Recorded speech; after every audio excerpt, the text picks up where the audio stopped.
Olá, boa noite. Boa noite, bem-vindo a mais uma live da Escola do Lar. Estamos aqui nessa terça-feira e acabamos de entrar online. Hoje teremos uma convidada aí muito especial, a Ruth Bazan. Logo mais ela tá aí junto com a gente. A Ruth está se preparando aí, daqui a pouco vai entrar. Bom, quero saudar as pessoas que estão entrando, sejam bem-vindos à nossa live. Meu nome é Juliana Oliveira. Eu, eu participo junto com algumas mães do projeto A Escola do Lar, né? A gente tem aí um esse canal no Instagram, né? Nós também temos ele no YouTube, onde você pode acessar todas as lives que estão sendo gravadas aqui hoje. Vão estar, né? Já estão disponíveis, já estão, né? As 4 primeiras já estão disponíveis lá no nosso canal no YouTube da Escola do Lar. Você pode procurar lá no YouTube. E também a gente está disponibilizando a live hoje, vai ficar 24 horas aí, se você por acaso entrou agora, não vai conseguir acessar até o final, não deixe de assistir, tá bom? Não deixe de assistir. E a qualquer horário do dia, 24 horas tá aí. Depois ele vai para o canal do YouTube. Então espere aí uns 2, 3 dias, ele já vai estar disponível aí para vocês acessarem também no nosso canal no YouTube. Então meu nome é Juliana Oliveira. Eu participo com as meninas na Escola do Lar, mas também tenho meu perfil, a Verdadeira Educação, né? @verdadeira educação no Instagram. Então você pode me seguir lá também. Mas a gente tem feito lives aí, é, algumas de 15 em 15 dias, outras a gente deu um espaço a mais, mas a gente está estudando um livro muito especial, que é o livro Educação, da Ellen White, né? Estamos estudando esse livro aqui. E nós estamos agora no capítulo 5. Então a gente estudou o capítulo 1, 2, 3, 4, estamos no capítulo 5, né? Então é muito importante que você tenha este livro em mãos, tá bom? Tenha este livro. E aí, na verdade, você tentei achar na Casa Publicadora, né? Que é a editora do livro, a Casa Publicadora Brasileira. Aqui, ó. Mas ele está em falta na Casa Publicadora, então eu peço aí para que os nossos administradores da Casa Publicadora coloquem aí de novo, no site não está disponível, mas achei no Sebo esse livro aí, ó. Achei esse livro no Sebo por R$ 4,50, tá? Então tem Sebo virtual aí. Ai, vamos chamar a Ruth. Entra aí, Ruth.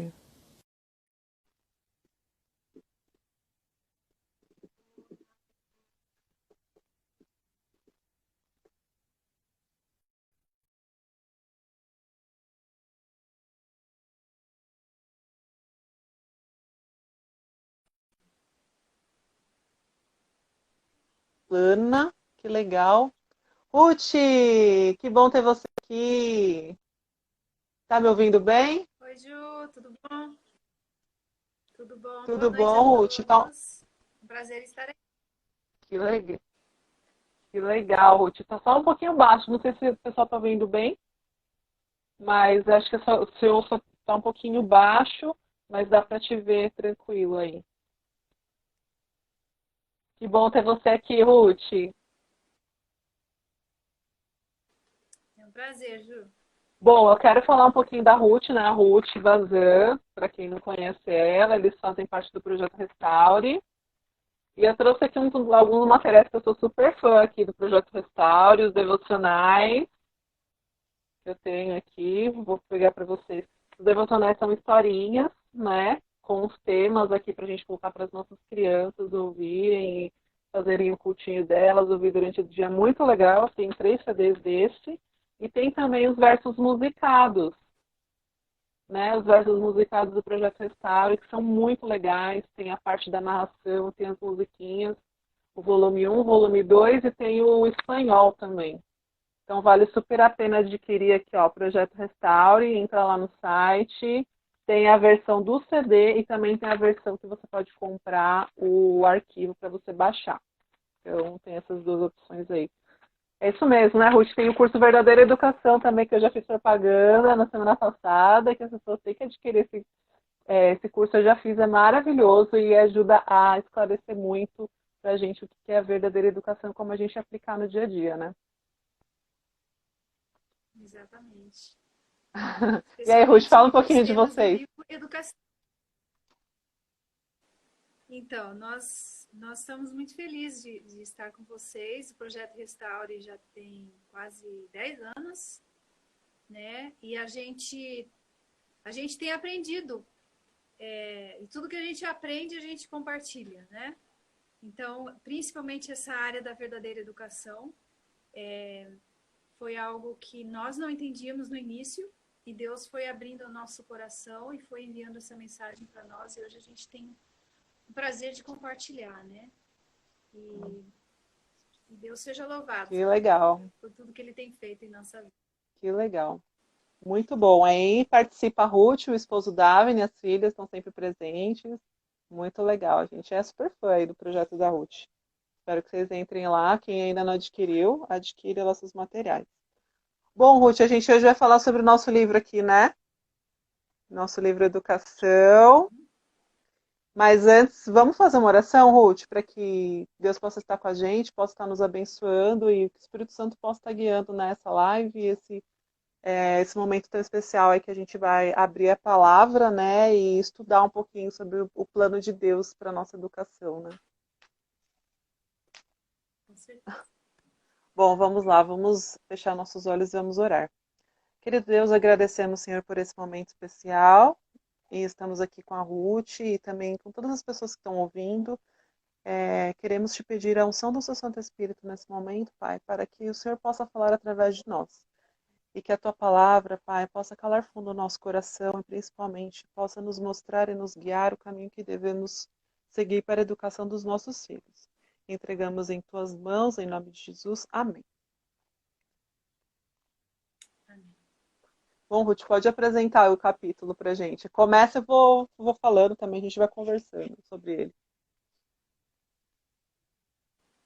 Então, esse capítulo do livro Educação é muito especial, porque quase todas as vezes que a gente fala sobre os princípios da verdadeira educação, né, quando a gente faz palestra, quando a gente conversa, as pessoas dizem assim: ah, mas eu quero ver exemplos, me conta histórias da sua vida, me dá exemplos de pessoas que já viveram isso, como que elas fizeram, como que é a prática da verdadeira educação.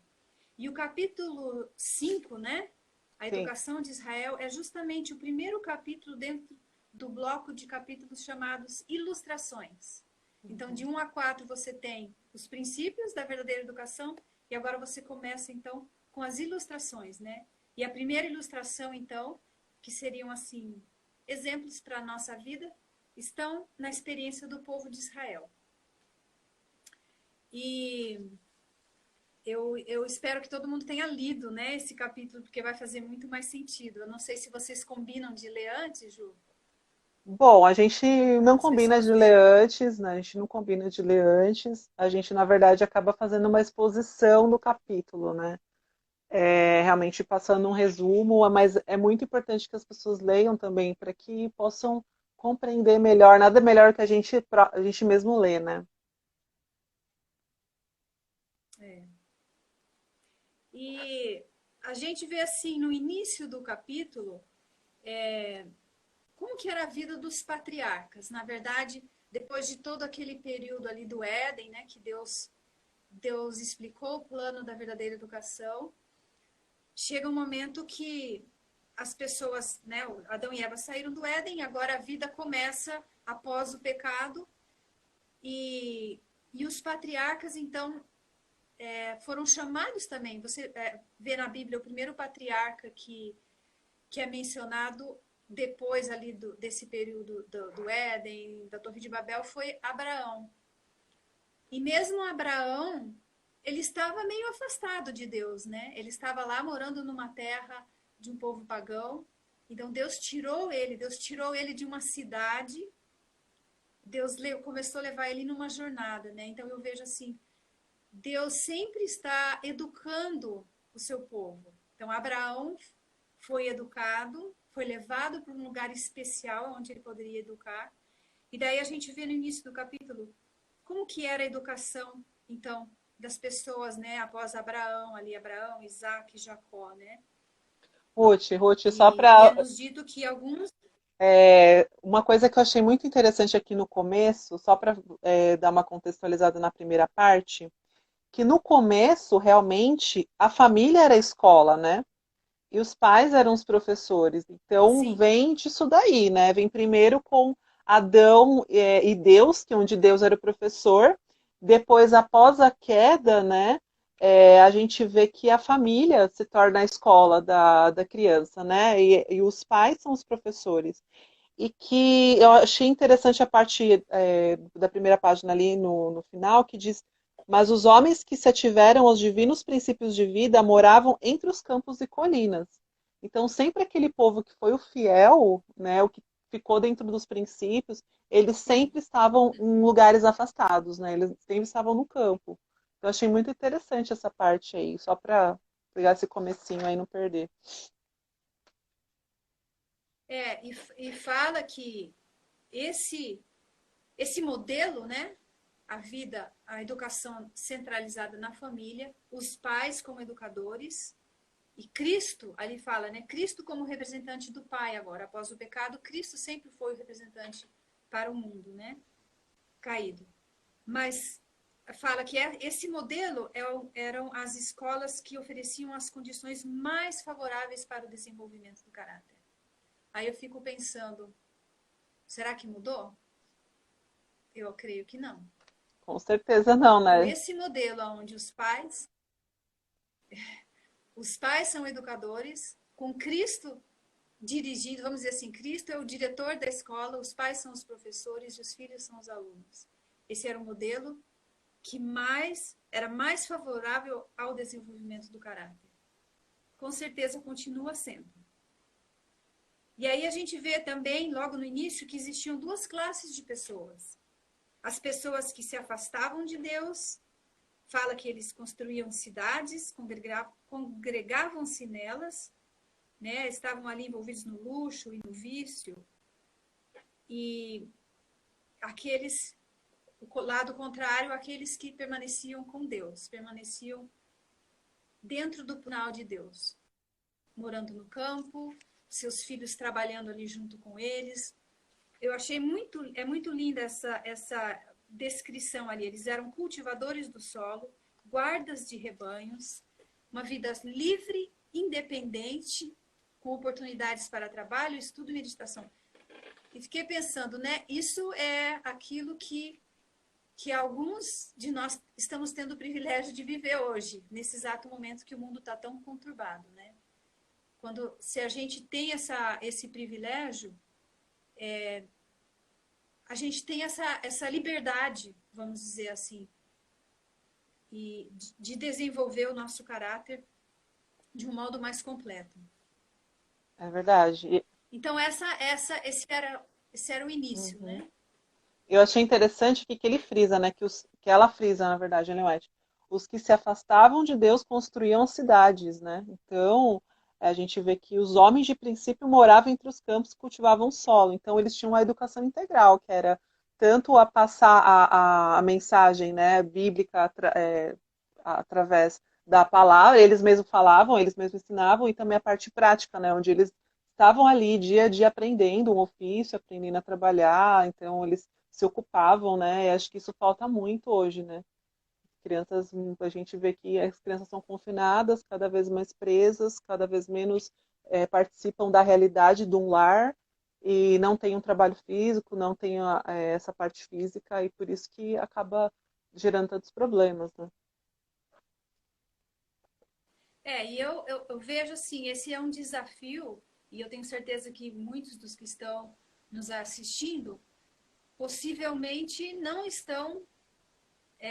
têm essa oportunidade, com todos esses detalhes aí, né? De estar no campo, dos filhos se envolverem em um trabalho útil. Mas aí que está o grande desafio para nós no século XXI. Aonde nós estivermos, nós precisamos permitir que Deus nos ajude a colocar em prática esses princípios, mesmo que não estejamos ainda no lugar ideal.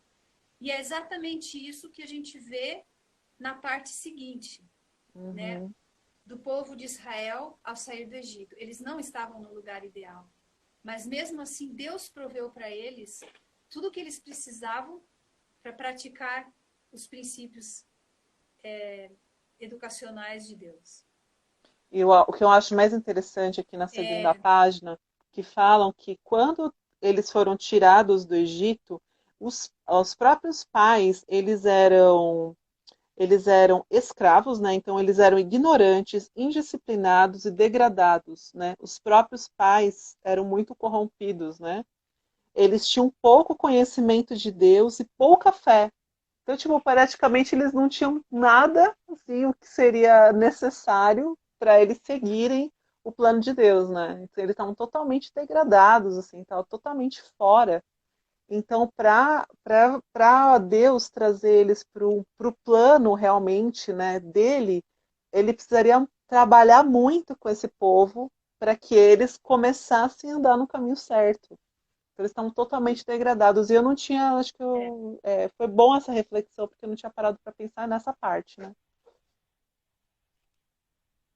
Fala que eles estavam confundidos com os falsos ensinos e Uhum. corrompidos pelo demorado contato com o paganismo. Quando eu Sim. leio essa parte assim, eu olho para mim mesma, né? Porque alguns anos atrás eu não entendia nada, eu nunca tinha lido o livro Educação, eu não entendia desses princípios educacionais de Deus e a minha mente estava totalmente, apesar de eu ter passado por escolas cristãs, escolas adventistas, mas assim, minha mente estava muito confusa. Tanto é que a primeira vez que eu li livro Educação, eu achei assim que era impossível viver isso na prática, né? Então nós também, na verdade, essa ilustração de Israel é exatamente o que nós precisamos. Nós estamos saindo do Egito, que é o mundo, que é o pensamento do mundo, e nós estamos numa jornada rumo a Canaã, que é o céu. Então nós, pais, vamos precisar ser educados em primeiro lugar. E a gente pode ir até ir além. Quem foi o líder do povo nesse período? Moisés. Moisés também não estava pronto para liderar o povo, né? Tem um capítulo mais adiante que fala, né, sobre a vida de grandes homens que explica Moisés. Ele teve que ser tirado do Egito antes do povo. Por 40 anos ele foi treinado no deserto sozinho por Deus, para então ele voltar e ser capaz de liderar esse povo. Então eu vejo assim, Deus sempre vai reeducar os pais, se nós assim o permitirmos, Eu né? achei Antes de nós interessante, Ruth. educar. Eu achei interessante que a gente não é disciplinado assim de uma forma boa, não, né? Porque aqui diz que eles foram expostos à fome, sede, cansaço e perigos adversários dos gentios, ou seja, dos povos em volta. Então, se a gente está esperando ser preparado de forma suave, tranquila, vai ser boa, vai ser. Olha, não vai ser não. Aqui diz que realmente, para a gente ser disciplinado, a gente entrar realmente no plano de Deus, é, a gente viu aqui que o povo de Israel precisou passar por poucas e boas. Então, a gente não tem como a gente esperar só mar de rosas. A gente vai enfrentar muitas lutas, né? Mas isso vai, que diz assim, Deus procurava fortalecer-lhes a fé. Então, primeiro eles tinham que fortalecer a fé para conseguir caminhar, né? Isso que eu estou entendendo aqui, que eles tinham que ter a fé, né? É o primeiro passo, né? É, tem um outro parágrafo que fala assim: e havendo-os ensinado a confiar em seu amor e poder, era seu intuito pôr diante deles os preceitos de sua lei. Deus não pode nos ensinar o seu caráter, né? Antes de nós confiarmos nele. A confiança ela é a base da educação. É a mesma coisa entre nós pais e os nossos filhos. Se os meus filhos não confiam em mim, eu não vou conseguir ensiná-los. Né? Se eles confiam em alguém mais do que eles confiam em mim, eles vão ouvir mais essa pessoa do que a mim. Então, a confiança é o primeiro ponto, né? É o primeiro elemento que precisa existir antes de você poder ensinar alguém.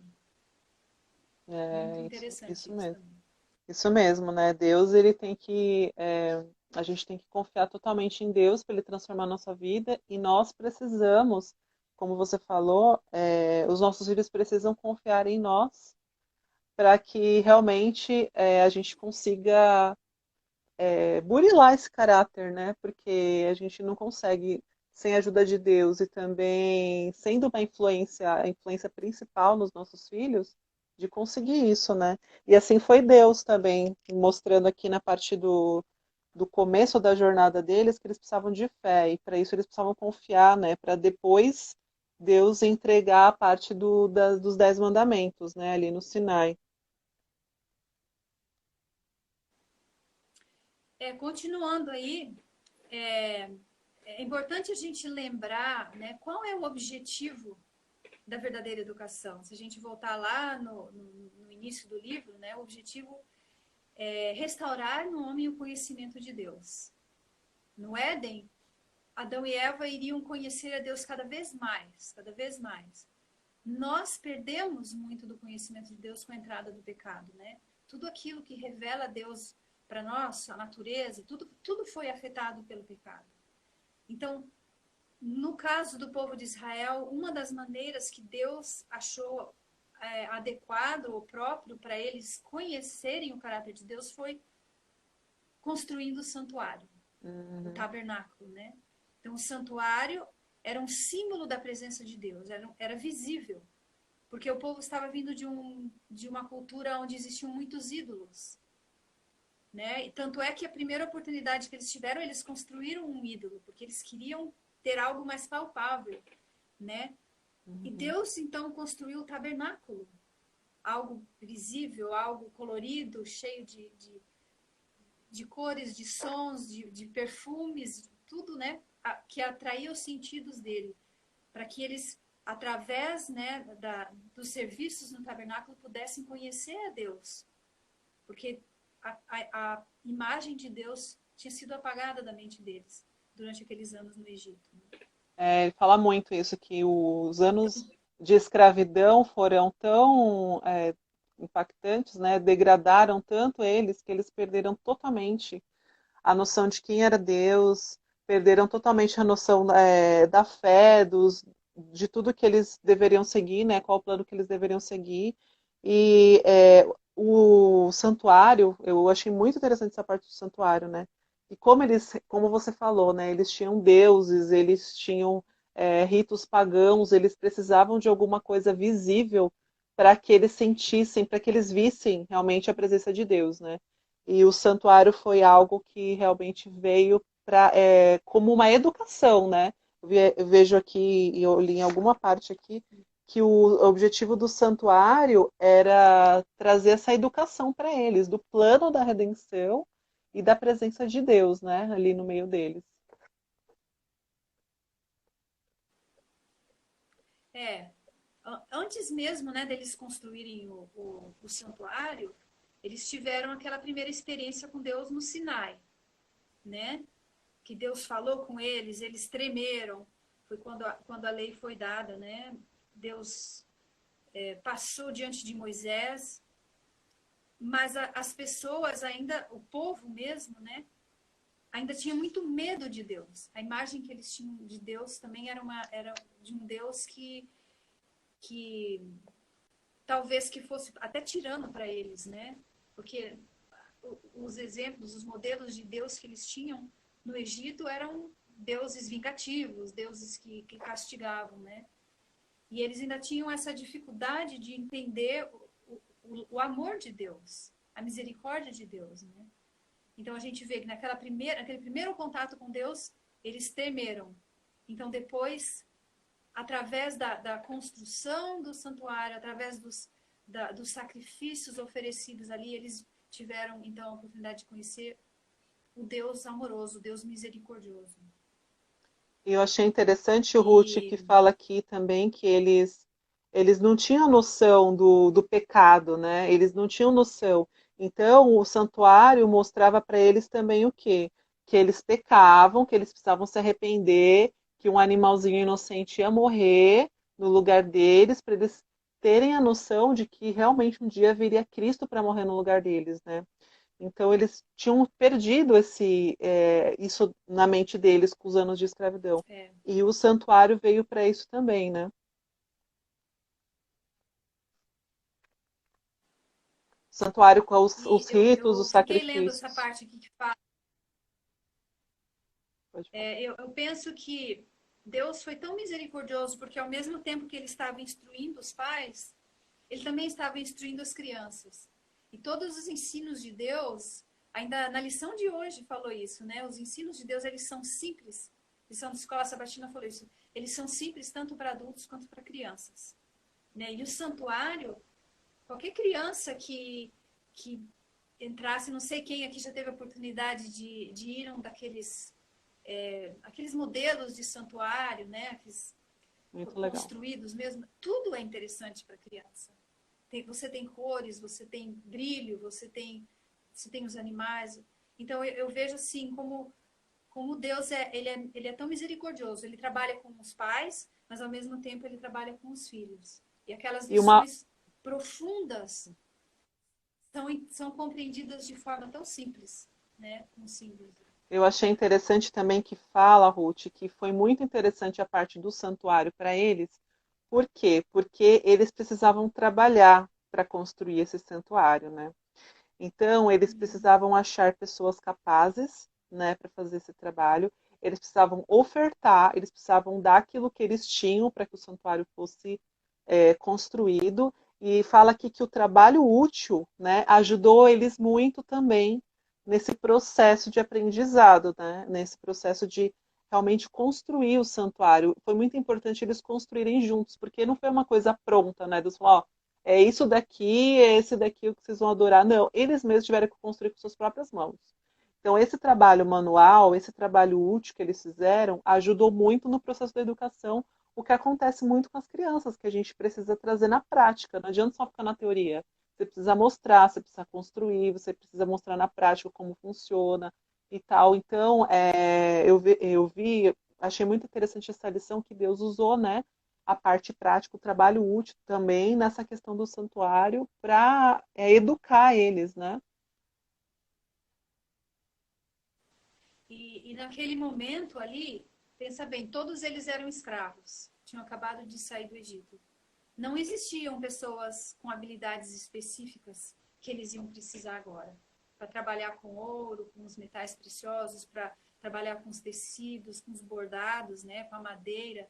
E na Bíblia diz, né, que Deus ele escolheu pessoas, ele escolheu uma família, né, ali da tribo de Judá, encheu-os do Espírito Santo, do espírito de sabedoria, de entendimento, de ciência, dos dons artísticos, né? Então, às vezes nós pais, às vezes a gente pensa assim, poxa, eu não vou saber educar o meu filho, mas Deus vai nos capacitar. Assim como Deus capacitou essas pessoas para esse trabalho especial ali, essas pessoas que não tinham talvez a mínima ideia, Deus pode nos capacitar para educar os nossos filhos naquelas áreas que nós temos mais dificuldades também. Eu achei muito interessante uma parte bem do que você está falando, Ruth, que fala assim, que parecia uma tarefa estupenda, tipo, parecia uma tarefa impossível fazer isso, né? O povo realizar o trabalho do santuário ali. Mas aquele que havia dado o plano da construção empenhou-se em cooperar com os construtores. É o que eu tinha falado na outra live, né? A gente tem a nossa parte a fazer. Só que quando a gente junta, que o capítulo passado falou, né? Quando a gente junta a nossa parte com Cristo, se torna uma obra perfeita, né? Porque Ele nos ajuda, mas precisa do nosso trabalho também. A mesma coisa foram eles colocaram à disposição para trabalhar, e quando eles se colocaram à disposição, realmente houve o trabalho de Deus mesmo para capacitá-los para realizar essa obra, né? A mesma coisa acontece com a gente também. É a cooperação entre o humano e o divino, né? Que a gente vê tanto isso na Bíblia, né? Deus só pode atuar em nós quando nós cooperamos com Ele, quando nós permitimos que Ele trabalhe através de nós, né? A Uhum. despeito das nossas fraquezas, a despeito de não sabermos o que fazer. E isso é uma lição maravilhosa para nós mães, que estamos decididas, né, a educar os nossos filhos. E às vezes as pessoas conversam comigo, mas as suas filhas já são, né, já são adolescentes, você já passou pela pior fase. Cada fase é uma nova fase. Eu nunca fui mãe de adolescente. Cada fase é a fase Então, mais nessa difícil, né, Ruth? parte, né, cada fase tem as suas dificuldades. Então, daqui a pouco elas são jovens, são adultas. Eu vou ser inexperiente igualmente, né? Então, nós temos essas inseguranças o tempo todo, além de que o inimigo fica nos tentando, né? A desanimar, a sentir que nós não temos capacidade, né? Mas Deus nos capacita. Ele só precisa que nós tenhamos, assim, um coração disposto, né? A, a aprender. Sim. Uhum. Bom, continuando aí, então, tem alguns detalhes que eu marquei aí nas próximas 2 páginas que eu achei tão interessante, porque tudo isso era parte da educação de Israel, né? A gente vê, igual a gente fala muito nos 4 compêndios, né? Estudo da Bíblia, natureza, trabalho útil, experiências da vida. Essa experiência ali de Israel, não só na construção do santuário, mas em tudo que eles passavam, e nós vamos ver alguns outros detalhes aqui para frente, eram os 4 compêndios que Deus estava usando. Eu fiquei pensando, por exemplo, se você pensa na natureza, como que era a natureza para Israel nessa época? Não era das mais belas, né? Eles Uhum. estavam ali no deserto, não era um lugar tão bonito assim, eles não podiam nem mesmo cultivar a terra, né? Além deles estarem em constante movimento, por certo que a terra não dava nem para ser cultivada. Deus proveu de outra forma, Deus mandou o maná. Mas mesmo a despeito das dificuldades que eles tiveram e do ambiente onde eles estavam, Deus proveu oportunidades para eles praticarem os princípios, para eles usarem os compêndios, né, mesmo estando num lugar menos do que ideal. E Uhum. aí começa a seguir falar um pouco da ordem. É tão incrível, né, você pensar que um povo tão grande, tão numeroso, no meio de um deserto, em viajando numa jornada, fosse tão organizado como era o povo de Israel. Uhum. Né? A ordem em todos os sentidos. Você vê a ordem ali no tabernáculo, você vê a ordem no governo de Moisés e como ele distribuiu a sua responsabilidade, escolhendo pessoas. Você vê a ordem nos sacerdotes, nos levitas, Na tudo no organização do acampamento, acampamento, né, que cada tribo ficava num lugar, enfim. exatamente, havia um lugar para os animais, separado para os animais, havia um lugar para o lixo. Se você ler, tem alguns outros detalhes que a gente lê no livro Patriarcas e Profetas, tudo era muito organizado, né? E só essa ordem já era, assim, um testemunho imenso para as outras nações, para os outros povos. Eu imagino como eles eram indisciplinados, porque se você passar tanto tempo como escravo no Egito, imagina, eles eram escravos, então não tinha rotina, não tinha querer, não tinha eu quero ali, quero fazer isso. Não, eles viviam em função dos egípcios. O que os egípcios falavam, eu fazia, eu queria que eles fizessem, então eles não tinham vontade própria, né? Então, não dá para você se organizar do jeito que você quer sendo escravo. Então, agora, essa organização também, a parte da educação, né? Como eles deveriam aprender a se organizar, aprender que eles teriam um governo, um governo, né? O Moisés estaria ali na frente e que eles também teriam voz, porque eles foram divididos depois e cada um cuidava de uma parte menor, então, né? Então foi assim, foi esplêndido realmente tudo que aconteceu, né, no deserto para que eles pudessem ser educados, né? Como você falou, foi de uma maneira totalmente integral, né? Todos os sentidos. Aqui fala também da parte da alimentação, né? Que a educação dos israelitas incluía todos os hábitos de vida, inclusive o alimentar, né? É. Eu fico, assim, lendo essas partes, eu fico, assim, pensando na nossa vida, né? Tudo que está escrito aí precisa ter uma lição para nós hoje, né? Mesmo essa questão de ordem. Muitas mães pensam, às vezes entram em contato, poxa, eu não consigo estabelecer uma rotina. Será que eu preciso de uma rotina, né? Será que eu preciso ter um lugar específico? Ou como que eu posso organizar os meus materiais? Esse tipo de dúvidas, né? Quanto à ordem, eu creio que sim. Não é uma, não é a mesma rotina para todo mundo, não é a mesma forma de organizar os seus materiais, não é a mesma, não são os mesmos materiais que as famílias vão ter, mas nós precisamos ter essa ordem, esse asseio como o povo de Israel tinha também. E nessa questão da alimentação que você já mencionou aí, Deus sempre quer o nosso bem-estar, né? Ele sempre deseja o melhor para nós. E, e Deus, então, nos dito que ele proveu o maná. O maná é o alimento que fala aqui que proveria não apenas a força física, mas mental e moral. Né? E que isso nos ensina? Que a alimentação que Deus designou para nós hoje, que não é o maná, né? Mas são os alimentos saudáveis que Deus criou, eles vão também prover para o desenvolvimento físico, mental e moral dos nossos filhos.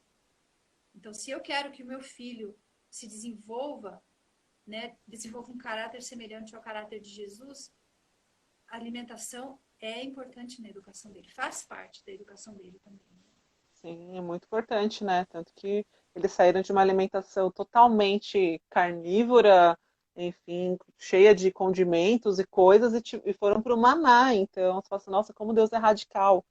Mas a gente vê que eles precisavam desse tipo de educação para saber, para entenderem totalmente a diferença entre uma alimentação, que é a alimentação do Egito, eles nunca iam conseguir obedecer às leis, eles nunca conseguiriam assim se consagrar ao ponto de ser obedientes, né, fiéis, tendo a alimentação que eles tinham. Então eles precisaram mudar totalmente a alimentação para conseguir, né, seguir o plano de Deus realmente, né, na questão da educação e na questão da adoração, né, obediência. E aqui fala, né, que não existia ninguém fraco entre as tribos. Apesar da vida dura que eles tinham no deserto, todos tinham saúde. E eu acho que assim, esse momento que nós estamos passando agora aí de coronavírus, né, nós podemos ser um exemplo para o mundo nesse sentido. E eu imagino que mesmo na hora que acabar esse problema do coronavírus, daqui para frente, o nosso mundo cada vez Tá vai pior. cair mais nesse sentido. Cada vez vamos ter mais problemas de saúde.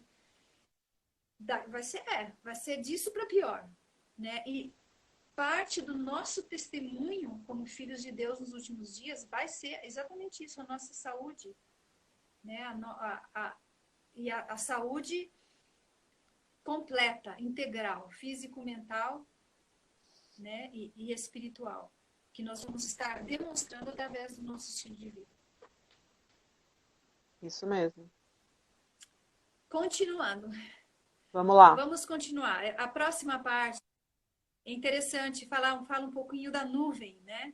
A nuvem também, sendo parte da natureza, era parte da educação do povo de Israel. Mas essa nuvem era uma nuvem especial, era a presença de Deus diante deles. E às vezes a gente olha, né, para a experiência de Israel e pensa, poxa, naquela época Deus era tão visível para eles, como que eles falhavam, como que eles deixavam de crer em Deus. Mas será que Deus é menos visível para nós hoje? Ou será que nós não estudamos o caráter de Deus revelado na natureza o suficiente para poder enxergar ele? ao nosso redor hoje em dia, né? E a gente tem Cristo, Essa é né? uma outra área que, Cristo, a gente tem sim, toda a vida é de Cristo, né? Então, eles não tinham isso, né? A gente tem esse privilégio. nós temos a palavra escrita, a Escrita, Bíblia, a Bíblia. palavra escrita, né? Mas nós precisamos aprender a olhar para, aprender a tirar lições da natureza. Lógico que talvez hoje nós não tenhamos algo tão, assim, um fenômeno como a nuvem era, mas mesmo sendo um fenômeno, muitos deles não acreditavam que Deus estava ali presente, né? A nuvem que se descia perto deles, que à noite era fogo, que de dia fazia sombra, né? Que protegia eles. Mesmo assim, muitos não acreditavam, né? Uhum, E da mesma forma, nós também muitas vezes deixamos de olhar as evidências de Deus na natureza e de acreditar que Ele realmente está cuidando de nós, está nos protegendo. verdade. Útil, eu Aí achei a uma parte próxima muito. parte também é uma parte que me...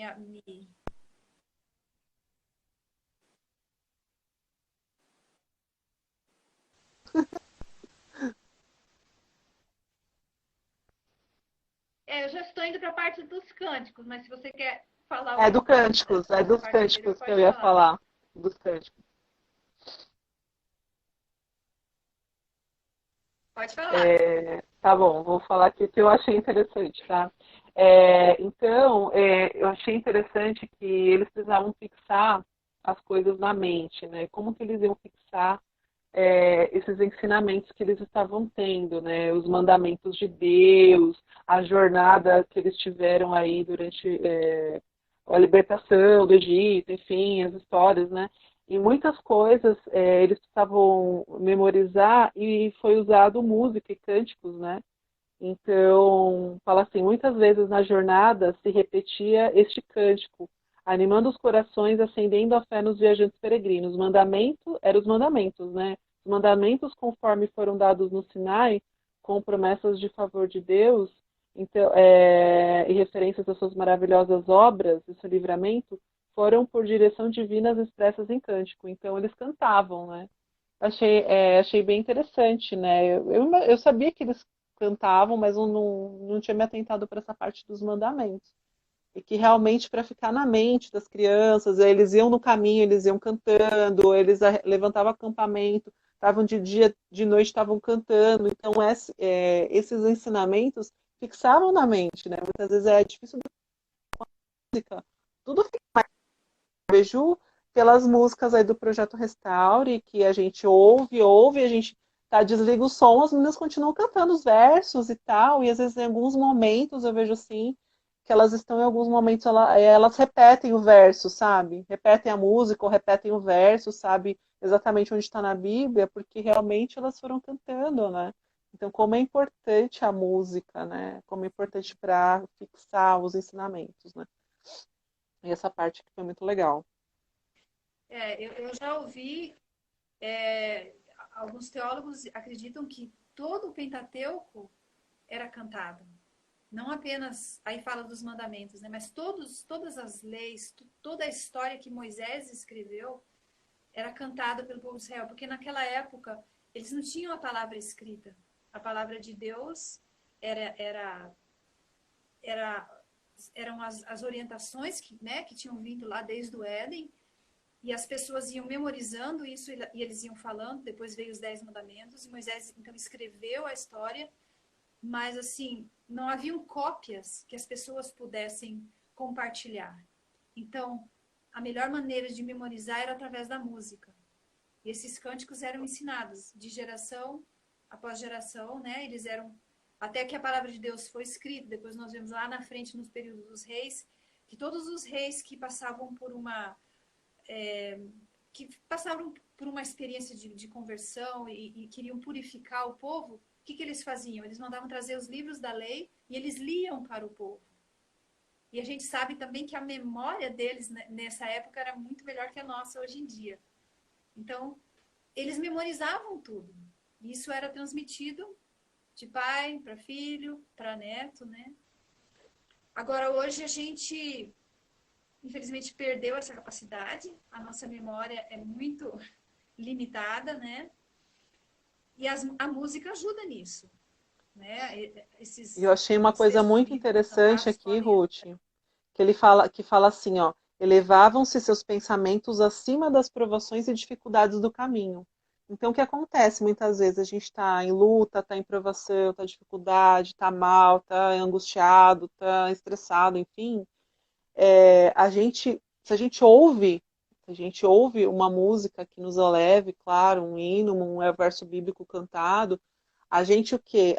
Os nossos pensamentos se desviam dessas preocupações, dessas dificuldades que a gente tem. Então, a mesma coisa com eles. Enquanto eles estavam cantando, a mente deles estava sendo elevada para o significado desses versos, né? E o Espírito Santo, né, estava ali com eles. Deus, enfim, estava ali com eles e eles sentiam essa presença. A mesma coisa com a gente, né? Então, como é importante a música para tornar, às vezes, um ambiente que está um pouco estressado, um pouco carregado, na dificuldade, os pais ali às vezes estão estressados, as crianças também. Então, como a música ajuda, né, nesse sentido também, né? E fala no finalzinho desse parágrafo que, que essa ação combinada ensinava ordem e unidade. Olha que interessante, né? Então o povo, porque eles cantavam juntos. Imagino que eles cantavam em vozes, eu não sei, mas assim, tinha que existir uma unidade, eles estavam cantando todos, ou pelo menos um grupo, um grande grupo cantando a mesma coisa, né? E assim eles eram levados em contato mais íntimo com Deus e uns com os outros. Então, cantar juntos em família, como igreja, né? Promove a unidade, além de promover um relacionamento mais íntimo com Deus também. Uhum. Muito legal. Fortalecia a fé Vamos e continuar, então? implantavam os princípios da verdade. Vamos continuar, Ruth. Pode continuar aí.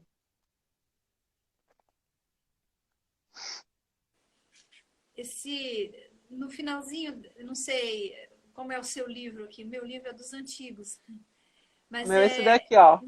fala um pouquinho assim de como. O meu é esse daqui, Ruth. O meu é mais antiguinho.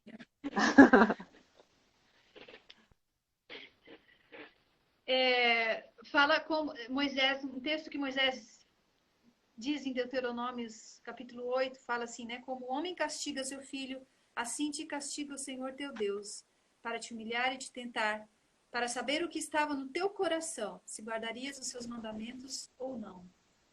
Então, ao mesmo tempo que o povo passou ali aqueles anos, né, desnecessariamente à vista humana, porque eles poderiam ter ido muito mais rápido, né, para Canaã, do Egito. Mas aos olhos de Deus era necessário que eles passassem aqueles anos ali, para que Deus pudesse trabalhar no coração deles, para que eles fossem uma luz aonde eles fossem se estabelecer, né? Mas apesar das dificuldades, Deus os guardava como a menina do seu olho. Acho tão lindo esse verso, né? Esse verso já é de Uhum. Deuteronômio 32. Deus cuidava deles como a águia cuida dos seus filhos, né? No seu ninho. Então demonstra o amor de Deus em cuidar do povo, mesmo que aparentemente eles estavam passando dificuldades ali no deserto, enfrentando muitos problemas, né? E esse cuidado de Deus e toda essa experiência que o povo tinha, esse relacionamento tão íntimo com Deus que eles desenvolviam, acima de tudo era um testemunho para as nações. Mesmo antes do povo de Israel chegar em Canaã, as nações já temiam ao povo de Israel. E temiam a Deus também. Você vê um exemplo disso é quando eles chegaram em Jericó, né? Que Sim. Raabe veio falar que o povo da cidade já estava assustado porque já tinha ouvido falar de Deus. Uhum. Então, se eles tivessem sempre permanecido assim, imagina como teria sido diferente, né? A história do povo de Israel. Sim. Aqui Vamos pode continuar ali. falar, Ruth. Ali nas leis nas, nas Isso. leis confiadas a Israel. Aí vem aquele famoso texto de Deuteronômios, né? Deuteronômio 6, 6 e 7, ou 6 a 9, na verdade, né? Que a gente sempre usa. Uhum. Como que Deus, né, através da direção de Moisés, educou o povo de Israel? Do mesmo jeito que ele deseja que nós eduquemos os nossos filhos, né? Falando assentados em nossa casa, andando pelo caminho, tudo que nós estivermos fazendo, nós vamos estar falando de Deus, falando do temor de Deus. E eu penso, né, eu fiquei pensando lendo esse capítulo, será que a nossa vida hoje, né, tão moderna, ela é tão encharcada de Deus, assim como era do povo de Israel? Tudo deles era voltado para Deus. Tudo. Era o Uhum. trabalho, era o lazer, tudo. Tudo na vida deles tinha Deus, na alimentação, na maneira como eles se vestiam. Não era só ali, né, o tabernáculo, era tudo. O Não é só tabernáculo que nem é também era hoje, né, muito Ruth? Hoje, na escola, você só tem sábado. um tema, você tem uma matéria de religião. O resto é outras coisas. Você não engloba Deus dentro de todas as outras matérias de estudo, né? O que a verdadeira educação mostra que tem que ser totalmente diferente. Deus faz parte, como no povo de Israel, do centro. Então, tudo girava em torno de Deus. Tudo que eles faziam, que eles falavam, né? A música, a alimentação, enfim, o trabalho, né? Como você falou, o lazer, tudo estava dentro de Deus estava no centro de tudo, né? Como Deus estava no centro do acampamento. Então, isso representava que Deus estava no centro da vida deles, totalmente, né? Centro da vida. E nós precisamos cuidar para que Deus não seja apenas nosso Deus aos sábados ou nos momentos de culto em casa, de manhã e de noite, e o resto do tempo a gente tem uma vida sem Deus, né? Então, essa questão de associar Deus a tudo que acontece na nossa vida é, assim, fundamental dentro da verdadeira educação, né? Nós precisamos estar constantemente relacionando tudo o que acontece, todas as nossas experiências com Deus, com as providências de Deus, para que Deus seja real para os nossos filhos, para que eles possam realmente formar essa conexão cedo com Deus. E eles, então, continuem com com essa, vamos dizer assim, com essa cultura, né, de relacionar tudo a Deus. Incrível, muito legal. Aí vem uma parte muito importante, que é a importância de nós praticarmos aquilo que desejamos ensinar. Né? No meu livro, a Uhum. página 41, começa dizendo assim, não como uma teoria árida deviam ser ensinadas essas coisas. Está falando ali de Deuteronômio 6, de novo, né? Uhum. Aqueles que desejam comunicar a verdade devem, por sua vez, praticar seus princípios, apenas refletindo o caráter de Deus na retidão, nobreza e abnegação de sua vida, poderão eles impressionar os outros. E aí é aquele desafio para nós, pais, né? Será que eu estou praticando esses princípios que eu quero ensinar para os meus filhos? Eu acho que A essa é gente a cobra primeira coisa muito, que a nós gente temos que pensar. acaba, a gente esquece de olhar pra gente, né? A gente cobra demais deles e a gente precisa olhar mais pra É, gente mesmo. Será que eu, né, tô praticando? Porque Deus, Deus pede de nós, né? Em primeiro lugar. às vezes você quer que o seu filho vá para a horta, goste da natureza, goste de cultivar, mas será que você vai?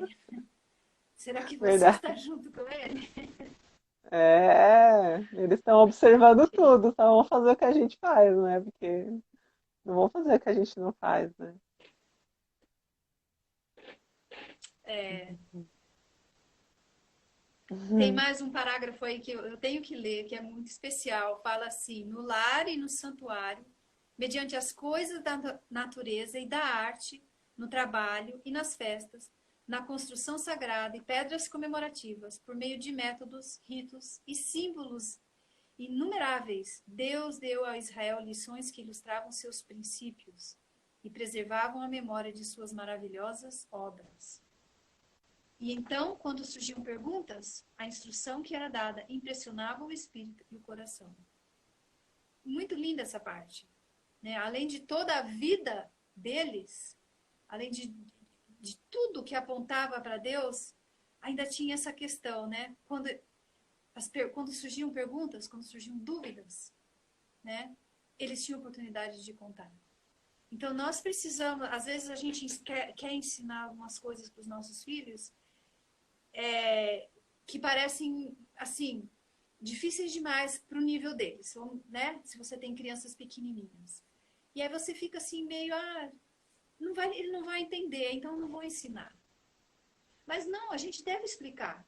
Se ele tiver dúvidas, ele vai perguntar. E a pergunta é uma oportunidade, né? É uma porta aberta para você dar uma aula. Eu gosto de dar aulas quando os meus filhos fazem perguntas. Para mim, toda pergunta é o início de uma aula. Né? Se você não entendeu uma coisa, aí você então se ele não entender uma coisa, você começa a explicar.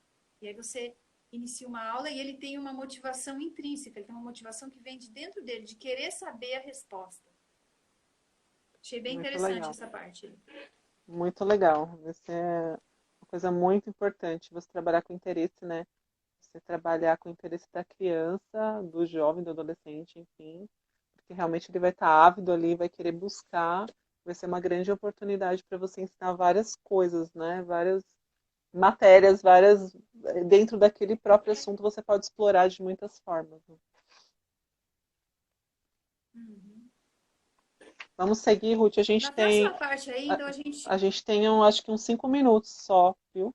Mas se quiser ficar mais, dá pra Tá, gente acabar a live e começar outra de novo e continuar o assunto. Porque tem muita coisa. tá. É. Mas essa próxima parte aí, assim, fala, né, das festas, né, que faziam parte da vida deles, da Páscoa, né, e as festas deles estavam, assim, muito ligadas à vida no campo, à agricultura, né, a celebração ali, a festa dos tabernáculos, da colheita, as ofertas que eles traziam. Então, a gente vê que essa vida no campo fazia parte da experiência espiritual que eles tinham com Deus também. Eu achei isso maravilhoso, achei muito bonito. Nós precisamos hoje criar boas tradições para os nossos filhos em relação às coisas de Deus, né? Por exemplo, acabamos de passar a Páscoa e eu tive o privilégio É, de ter a Juliana na minha casa. Essa é a última tive esse Páscoa, nós ficamos privilégio de juntos, estar né? aí com vocês. O privilégio foi meu. E foi muito gostoso, porque ela trouxe uma ideia que, na verdade, quando as minhas filhas eram pequenininhas, a gente praticava. E agora ela tem filhas pequenininhas, então tá na hora dela praticar. E a gente participou, né, de uma Páscoa super especial, um momento de culto, aonde as crianças, né, montaram ali a decoração, prepararam tudo. Então, assim, ficou muito significativo, né, para eles. Agora, imagina para o povo de Israel, né? Como era especial esses momentos. Então, quanto mais nós usarmos, sabe, esses recursos que estão na própria Bíblia, na palavra de Deus. A palavra de Deus é muito ilustrada. Todos esses momentos, por exemplo, você pensa na Santa Ceia, né? Também você tem símbolos, tudo tem símbolos que a gente pode usar para ensinar os nossos filhos, né? No Uhum. dia a dia, tudo que a gente for falar de Deus, a gente pode usar ilustrações da natureza. Precisamos desenvolver isso como uma cultura, né?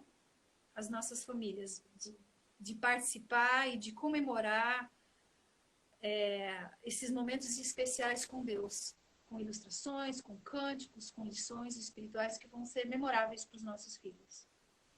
Acaba gravando muito, né? Porque a criança passa por aquilo e é um momento muito feliz, alegre que ela participou, que ela entendeu, que ela viu na prática. Então, são lições que ficam gravadas para sempre, né? Muito diferente de você simplesmente ler uma história, contar, né?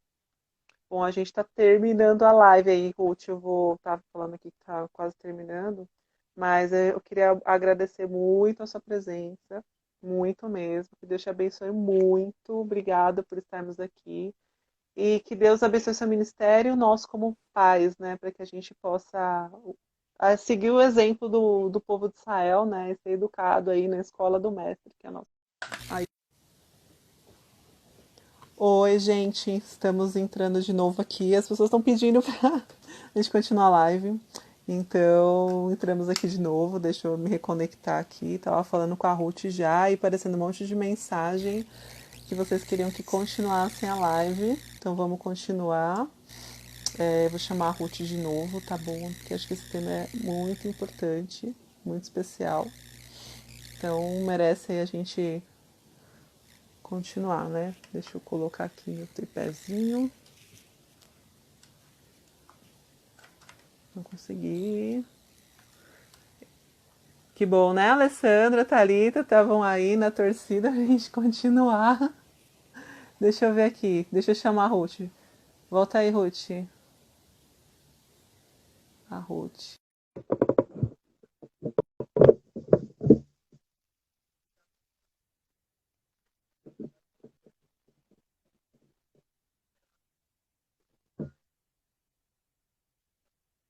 Faltou apenas umas 3 páginas, mas acho importante a gente passar algumas lições importantes. Bom, Ruth, pediram a gente de novo, a gente vai ter que voltar. A gente teve que voltar, Ruth. Tivemos que voltar, os pedidos foram muitos, É um prazer. muitos fãs pedindo, então a gente teve que continuar essa live. Vamos lá, Ruth. A gente parou da parte das festas, né? É. Bom, a gente pode detalhar um pouquinho mais então, Agora né? pode ficar tranquila. Tem mais uma hora aí. Eu fico,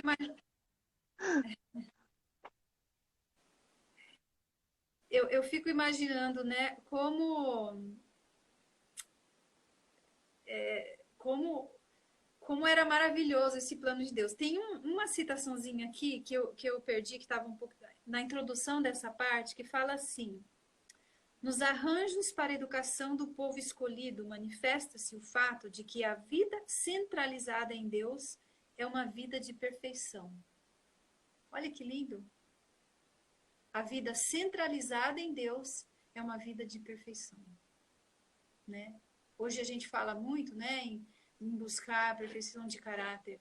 O que eu preciso? Eu preciso ter uma vida centralizada em Deus. Deus precisa fazer parte de tudo, ele precisa ser o centro da minha vida, em todos os aspectos, né?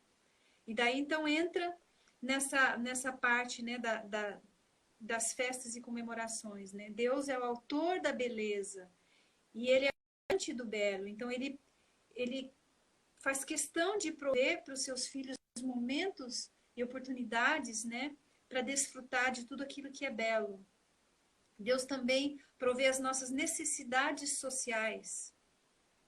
E Deus, porque talvez uma das coisas mais gostosas que existem na vida é você conversar com seus amigos, é você estar com pessoas que têm princípios semelhantes, pessoas que contribuem para a sua vida, né? É muito gostoso isso, todo mundo É gosta, né? muito importante. Então, Deus planejou na vida do seu povo que 3 vezes ao ano eles deviam se unir para adoração e para comunhão uns com os outros, né?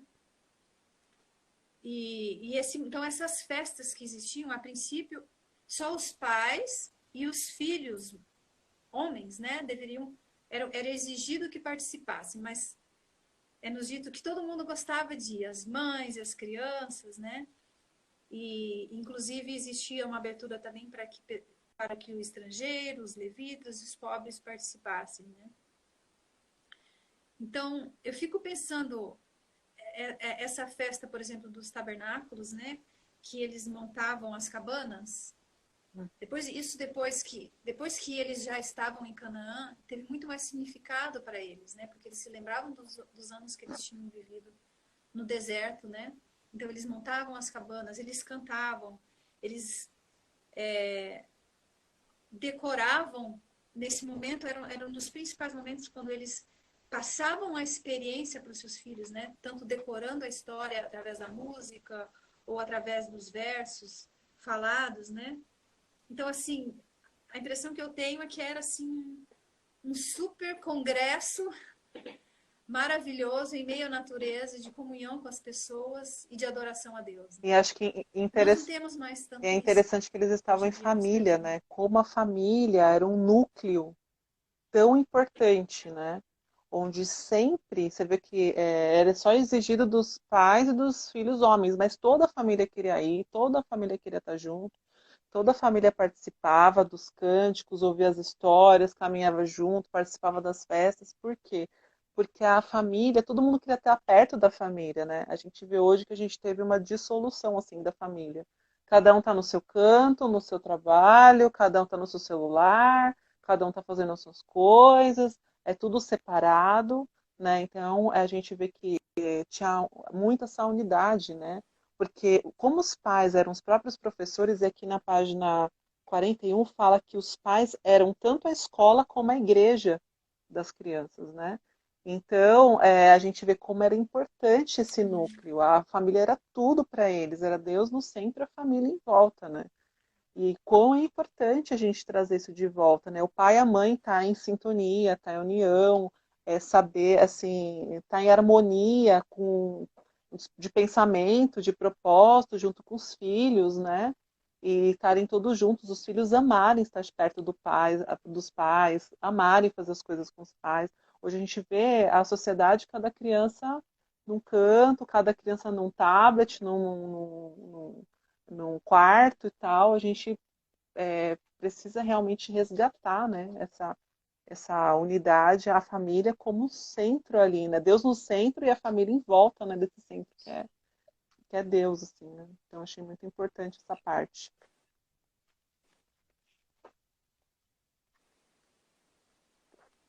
É,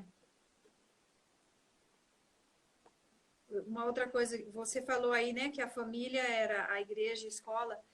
Hoje, às vezes, eu escuto assim de pais, né, poxa, é, eu moro num local onde talvez a minha igreja não ofereça o melhor, eu gostaria de estar num local diferente. Então, pessoas começam a ter dificuldades, né, com aquilo que é oferecido na igreja. Mas eu penso que se a família realmente for a escola e a igreja, se a criança tiver, assim, uma experiência espiritual sólida no lar, né, mesmo que a sua igreja, talvez, né, a sua comunidade da igreja, não estou falando a igreja em si como, né, como organização, mas assim, mesmo que talvez você receba, seus filhos recebam influências negativas, se a sua experiência no lar for positiva, ela vai ultrapassar as influências negativas que Ela vai podem ser vir influenciadora, né? Ela dos não vai ser outros. Cada influenciada. lar, exatamente. Cada lar precisa ser uma igreja. Cada lar precisa ter, assim, ser um centro de visão atual na vida da criança. Para que ela não. Para que nós, pais, tenhamos certeza, né, de que mesmo se eles estiverem em algum local, seja igreja ou seja qualquer outro local, onde ele vai receber influências negativas, ele vai estar guardado, ele vai estar protegido por causa dessa experiência que ele tem no lar. A base que ele teve foi tão sólida, né? Meu, Que as influências, com certeza vão haver influências, né? Mas, como a gente diz, ele vai ser o influenciador, né? A gente tem que educar nossos filhos para que sejam os influenciadores. A gente quer que eles sejam os mensageiros, a gente quer que eles sejam os atalaias, que proclamem a terceira mensagem angélica, que eles realmente estejam preparados para o tempo que a gente está vivendo, né? E para isso a gente precisa preparar crianças fortes. Porque eu vejo hoje é tudo criança, não me toque, deixa ela fazer, não fale assim, a criança tem que fazer do jeito dela e não vamos, né, frustrar, a criança não pode chorar, enfim, e assim, o que eu vejo nessa experiência toda de Israel, Ruth, é que as crianças tinham que ser crianças fortes, tinham que ser crianças que iam passar por sofrimento, por privação, sabe, iam passar por diversas provações difíceis e elas teriam que passar e se tornar vitoriosas. Então hoje a gente tem muito medo que os nossos filhos, estou falando em alguns casos, né, que eu vejo algumas pessoas, tem medo que as crianças passem, né? Ai, vai ser frustrado, a criança vai chorar, a criança vai ficar mal, vai ser dolorido, eu não quero que meu filho sofra. E é totalmente ao contrário, a gente precisa treinar crianças fortes, porque se a gente cria essas crianças fortes, né, sabendo que elas vão passar por tudo isso, que faz parte da vida, você sofrer, você passar por dificuldades, provações, que elas podem vencer se elas estiverem do lado de Cristo, elas então vão ser influenciadoras, né? Elas vão influenciar os outros e não ser influenciadas, crianças fracas que estão ali, né? Qualquer coisinha, qualquer pessoa que fale alguma outra coisa, elas entrem da outra pessoa, né? E não sigam firmes nos propósitos que elas têm, né?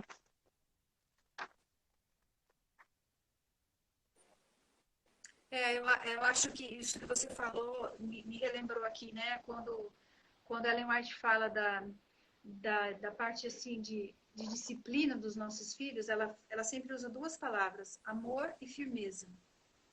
Então, se a criança tem no lar um centro onde ela recebe amor, onde existe carinho, onde ela sabe que os pais a amam, mas ao mesmo tempo existe uma estrutura de disciplina, né, que às vezes é a vida difícil, né? Quando nós lemos a experiência dos patriarcas e dos apóstolos, todos eles passaram por momentos difíceis na vida. Então, se os nossos filhos tiverem essas duas coisas, né, o amor que traz a segurança dentro do lar e a vida de dificuldades, para que eles aprendam a suportar e superar essas dificuldades, né? Isso vai fazer com que eles sejam fortes. Vai fazer com que eles sejam fortes, Uhum. né? Eu achei muito bonito na parte que fala da festa dos tabernáculos, e aí entra com a questão da colheita. Alguns pontos que eu achei interessante. Fala assim que cada ano, um mês, né? Essas festas, elas, contando todos os dias nos quais eles se envolviam nas festas, era aproximadamente a duração de um mês que eles se dedicavam a esses eventos, né? Vamos dizer assim, eram as férias. Né? Nós precisamos, como família, ter essas férias. Né? A gente precisa parar e pensar o que seriam essas festas hoje em dia na nossa vida. Né? Quando eu era criança, a gente ainda tinha congresso, campal, né? Aqueles grandes acampamentos de carnaval, que acho que hoje em dia não tem muito mais por aí. Né? Mas o que poderia, na mente dos nossos filhos, né, ser como um exemplo dessas festas hoje em dia? Momentos onde a família está junta, em momentos agradáveis, aprendendo de Deus, né? Eu logo penso nos family camps. Quem já participou de um family camp sabe que Verdade. é um tipo de uma festa espiritual para a família. Uhum. Mas, assim, a gente precisa prover aos nossos filhos essas oportunidades. Às vezes, o, esses outros encontros de família, né? Como o GAV e os Enoques e outros programas, assim, a gente precisa ter esses momentos onde vai existir comunhão com Deus, comunhão uns com os outros e ensino, né? E ter pessoas, né, como Fala você que, falou, cara, para o que povo de Israel era um. ter pessoas que pensem como você, né? Porque assim, você está rodeado de familiares, de amigos, assim, muitas vezes que não têm a mesma visão que você.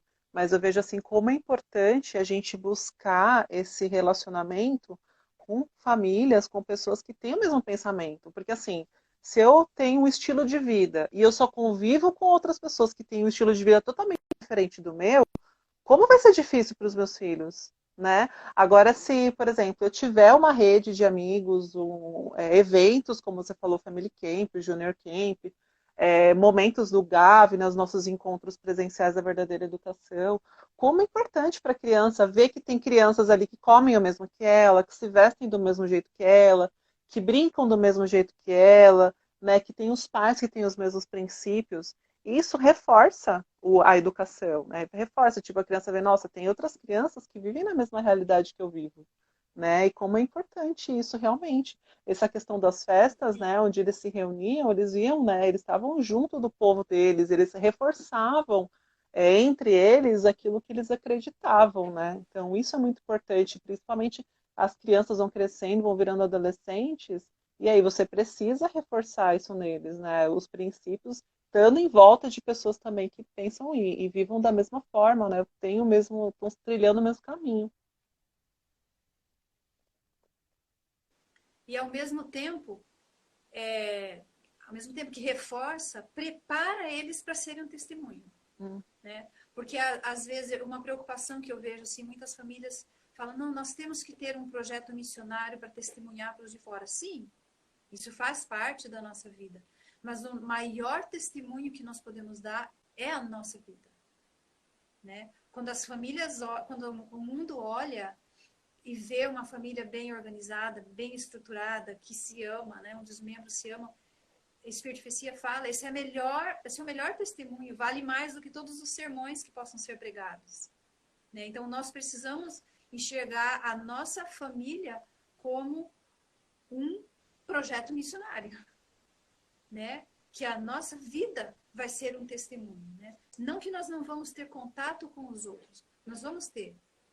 Mas se os nossos filhos não estiverem fortes espiritualmente, esse contato com os outros pode enfraquecê-los ainda mais, né? Então, as festas que nós vamos participar hoje em dia, esses momentos são os momentos que vão fortalecer a nossa família também para o testemunho, para a missão lá fora, né? Com certeza. A próxima parte aí, Juliana, fala do ano jubileu, né? E fala um pouco da questão das propriedades e como que elas eram distribuídas, né? E que a cada 7 anos, então, como é que é? Eles devolviam, né? Aliás, no ano jubileu, 50º ano era o ano jubileu, onde eles devolviam as coisas. Mas a cada 7 anos havia um ano de descanso, principalmente relacionado à agricultura, né? Eles não cultivavam o solo, né? Em um ano específico, a cada 7. E nesse ano era considerado um ano para onde eles iam aproveitar para aprender mais, para estar mais em comunhão e para educar mais os seus filhos também. Uhum. Então, eu achei interessante que aqui fala, dentro desse mesmo contexto, tem uma parte que fala assim, que a ocupação mais favorável ao desenvolvimento era o cuidado das plantas e animais. Olha que interessante. E daí fala, né, uma providência mais vasta em prol da educação era a interrupção do trabalho agrícola cada 7º ano, ficando as terras abandonadas, sendo deixadas aos pobres os seus produtos espontâneos. Destarte se oferecia oportunidade para mais dilatado estudo, comunhão social e culto, bem como para o exercício da beneficência. Muito legal, né? Hoje nós não temos esse 7º Ai, ano. devia ter, viu? Esse 7º ano Olha, de um ano de descanso, né? descanso ia fazer bem. Ia fazer muito bem. Um ano de Férias, isso férias mesmo. a cada Uma 7, coisa olha que que eu, bacana. eu achei interessante, alguns pontos aí, Ruth. Primeiro, eles tinham que ter fé. Porque imagina você ficar um ano parado, um ano, 365 dias, você vai falar assim, nossa, como que Deus vai me sustentar? Tem que fazer alguma coisa, tem que trabalhar, tem que, né, não posso ficar parado e tal, né? E exercia muita fé. E outra coisa que eu achei interessante é o que você falou também dos filhos, que os filhos ficavam muito mais em contato com os pais. Então, eles tinham essa oportunidade de eles, pelo que a gente lê aqui, eles já tinham a família, né, ali como um núcleo muito bem estabelecido, muito forte, né? Mas era uma oportunidade para os pais estarem mais em contato, ensinando lições importantes, principalmente acho que os homens, né, por estar mais fora no campo, agora eles estão mais em casa, estão podendo ensinar mais, estão mais junto da família. E também essa questão de ajudar os pobres, né? Deixar o campo para que aqueles que precisassem fossem lá pegar, sem precisar pagar nada, né? Não tinha, eles iam ali recolher, né? Ensinavam as crianças a serem generosas, bondosas, ajudar as pessoas, né? Então a gente vê que realmente não é só descansar, não é só férias, uhul, né? Vou aproveitar um ano sem fazer nada, vou ficar aqui sem fazer nada. Eu tinha muitas lições por trás disso, né? Muitos ensinamentos importantes. E, Juliana, em relação ao ano jubileu, depois ele volta a falar aí no capítulo, que eu achei muito interessante, porque o ano jubileu era o ano onde eles perdoavam as dívidas né? As propriedades todas voltavam aos seus donos originais e isso garantia à família as suas posses, né? Por exemplo, se eu vendia uma propriedade, ou se minha mãe tinha vendido uma propriedade, né?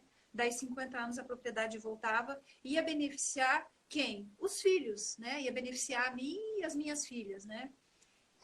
Isso era tão assim,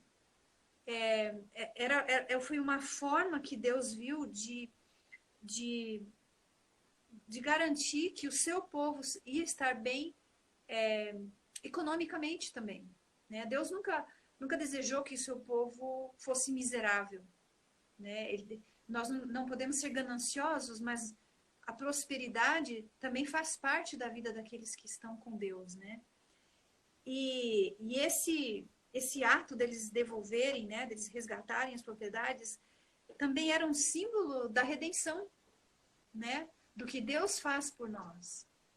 E eu achei muito bonito isso. Então, a gente vê que em tudo o plano de Deus para Israel e para nós, né, é perfeito. Se a gente praticasse os princípios que ele deixou em todas as nossas negociações, a gente veria a mão de Deus, a gente veria lições do caráter de Deus, lições para a nossa vida. Né? Eu estava vendo aqui o comentário das meninas, que elas estão comentando aqui, eu estou dando umas olhadinhas aqui no comentário. As meninas estão falando que talvez essa época agora seja o nosso ano jubileu, né?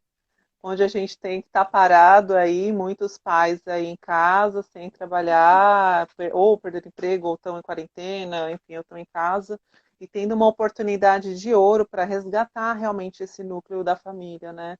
Em voltar para casa e falar, preciso, né, tenho os meus filhos, eu estou em casa, eu estou acompanhando agora a rotina deles, eu estou, né, ali inserido. Então é uma grande oportunidade para a gente aproveitar, né, para restabelecer realmente, né, a nossa casa como um núcleo ali familiar e espiritual, né, e também de passar conhecimento para as crianças, de estar junto com elas, de estar na rotina, enfim, de se envolver, né.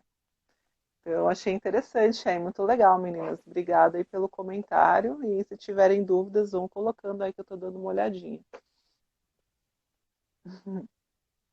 Muito bom. A gente tem sentido isso aqui em casa, viu? A gente tem sentido. A gente está tendo muito mais tempo, né? Para a família, para a horta e para outras coisas, assim, que geralmente a gente acaba não encontrando tempo, né? Verdade, Ruth. E aí a gente está finalizando aqui, mas o finalzinho desse capítulo fala, então, sobre a questão financeira também, né? E eu acho muito interessante, quando a gente estuda e essa questão dos dízimos e da renda e de como era distribuído, né?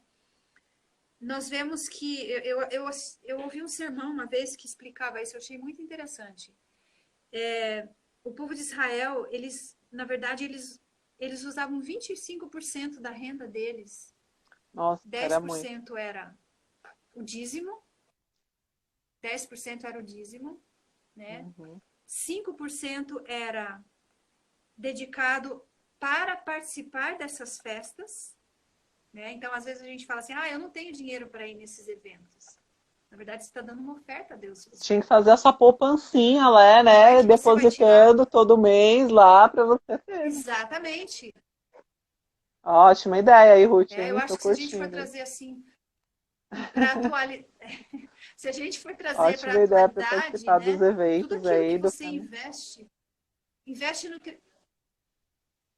no crescimento espiritual dos seus filhos, mesmo comprar lição de escola sabatina ou comprar bons livros, você está investindo na educação dos seus filhos, no crescimento espiritual dos seus filhos.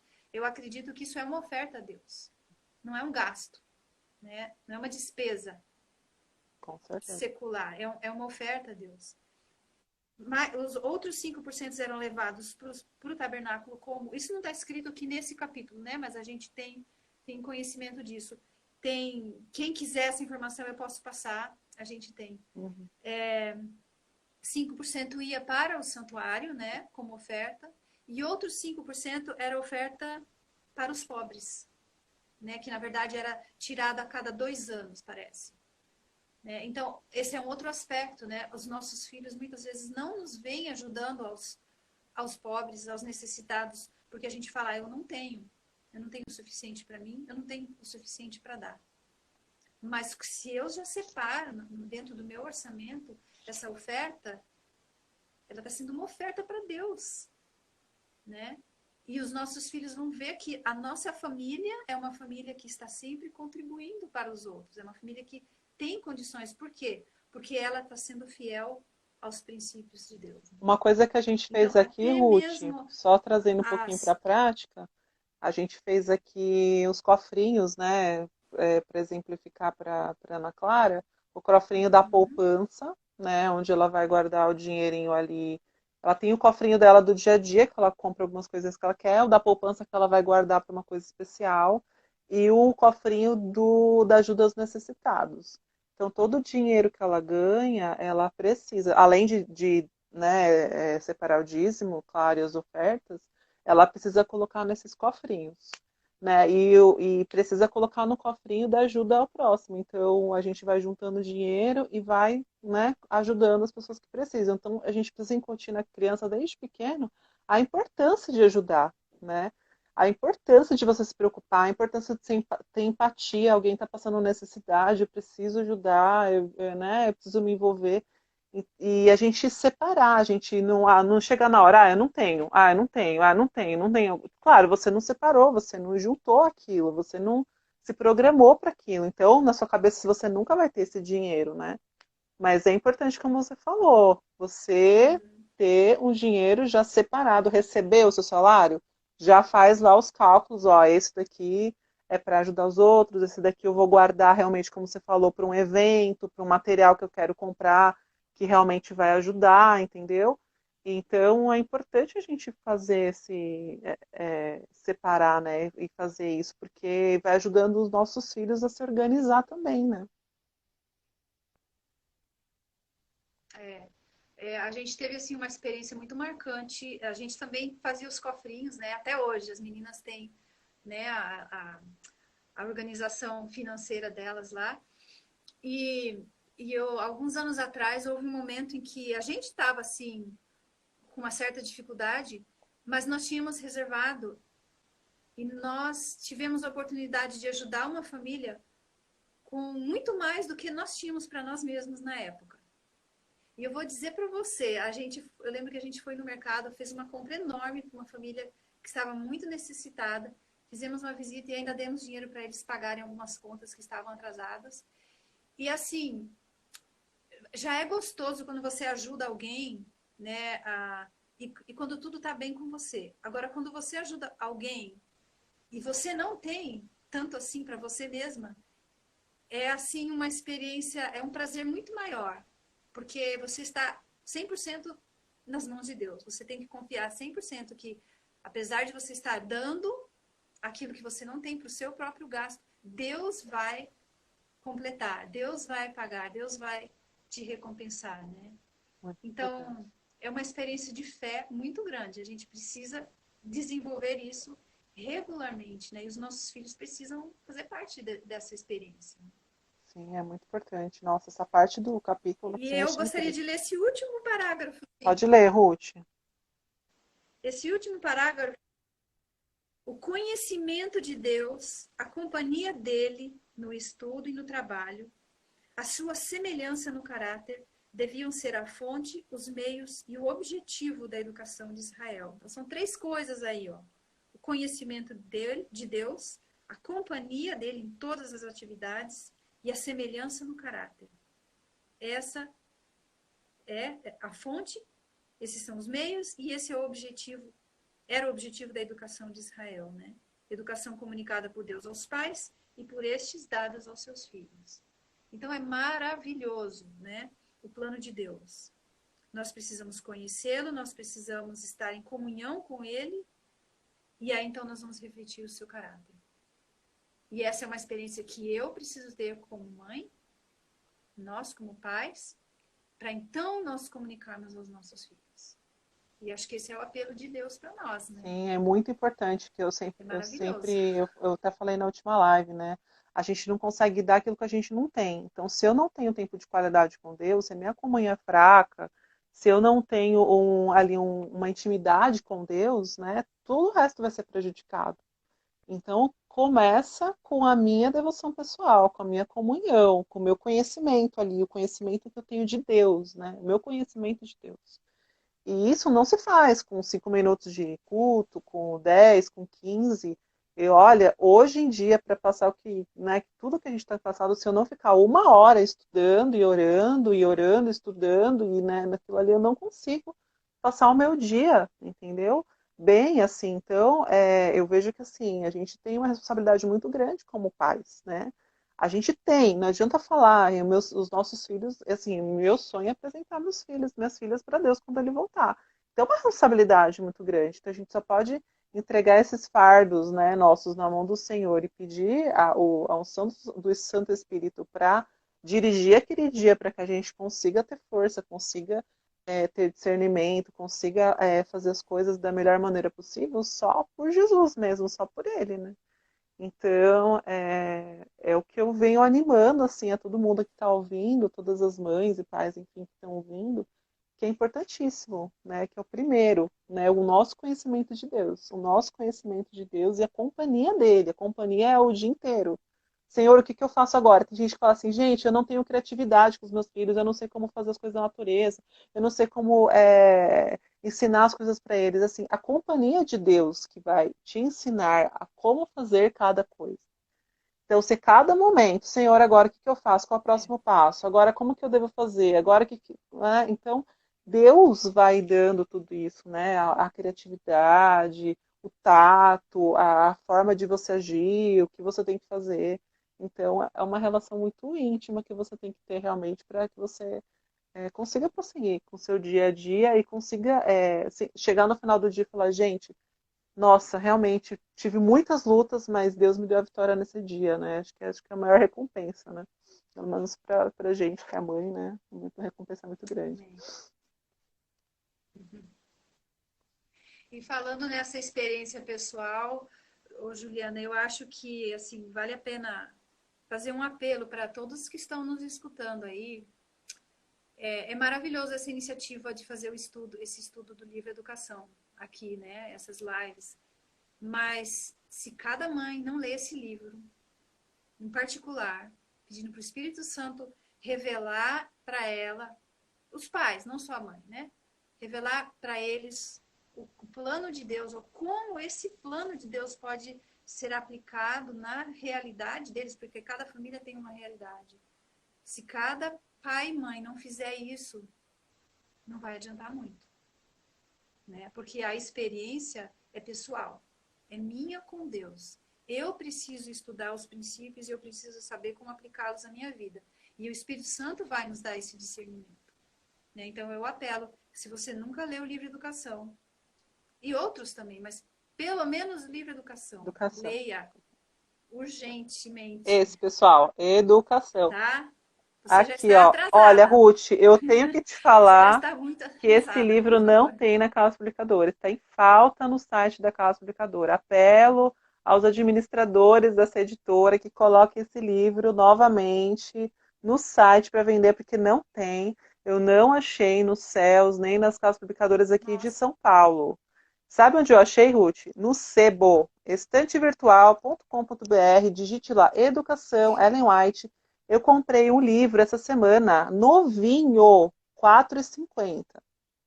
Então, olha, gente, a Alessandra Nobre está falando, tem o áudio, tem o PDF, mas tem gente que gosta de ter o livro, né? O livro realmente é só no sebo, por enquanto aqui eu só achei no sebo.